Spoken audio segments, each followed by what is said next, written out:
entrance and I don't trip is a good day. Yeah. It's Monday, everyone, and we want to get you in the kitchen making easy recipes your whole family will love. So how about meatballs? Chef Randy Feltis is here.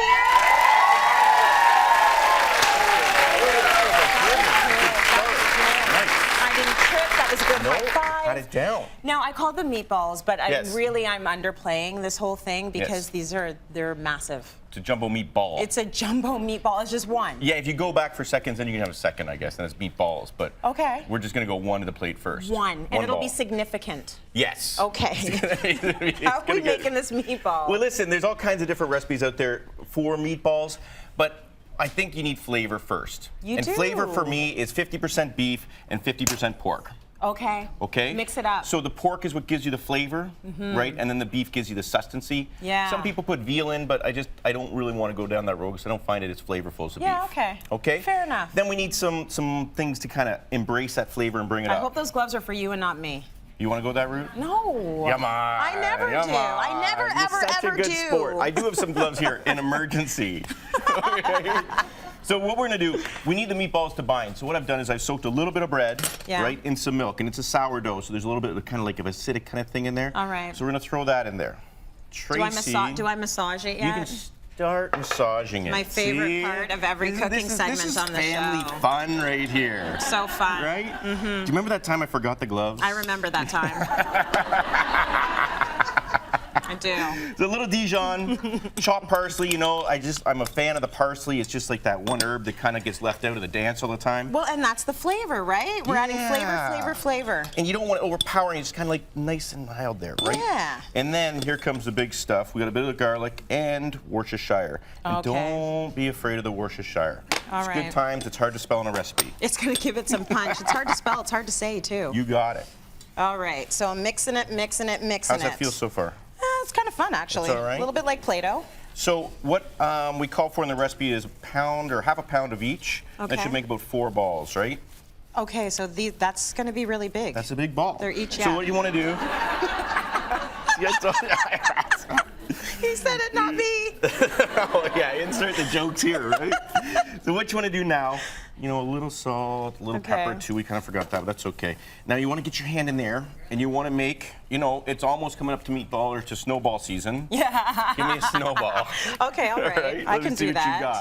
Let me see what you got. This is fun if you want to get everyone involved in the recipe. Well, the kids, you know what? Like yeah, this. exactly. Right? That and making omelets for some reason. Smashing eggs is always a favorite. It is fun. So there's one. Oh, yours is perfect. I got some talent, you know. Okay, This isn't my first rodeo. All right, how about a little bit of that? Ta-da! It's a little machine, That's whatever. good. It's okay, you know. Put it on the tray. Listen.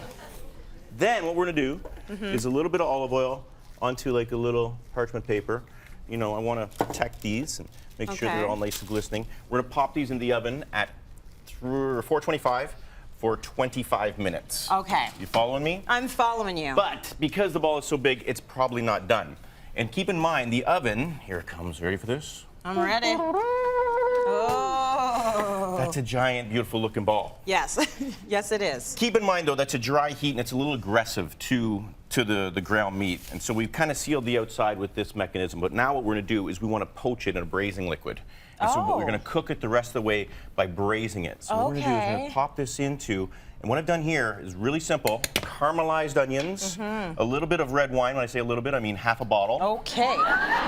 Reduced down, liter of beef stock, right? Really simple. And you just let that simmer.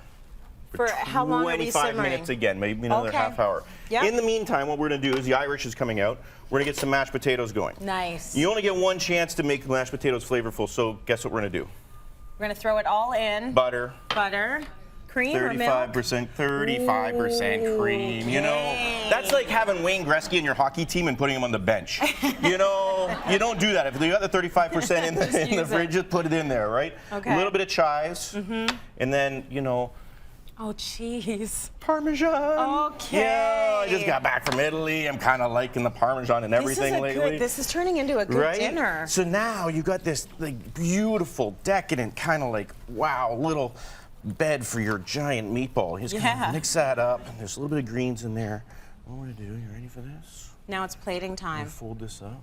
So all of this is happening while this is braising. That's still braising, right? And what a great way to add even more flavor with the braising with the caramelized onion. Like that's a step people don't usually take. Oh, you put some vegetables in there, You know, I'm going to sneak them in there. The wife gets upset if it doesn't happen. So there's a little bit of collard greens or a little bit of black kale, right? Good. So then what we're going to do is we pretend that we're like half an hour later. Yeah. And you come along and you get this thing. You ready for this? Yeah, I'm ready for it. Jumpins, here we go. So everybody gets their own humongous, massive meatball, huh? That's big. That's like a steak. But you're not finished there. What you need to do right now, ready?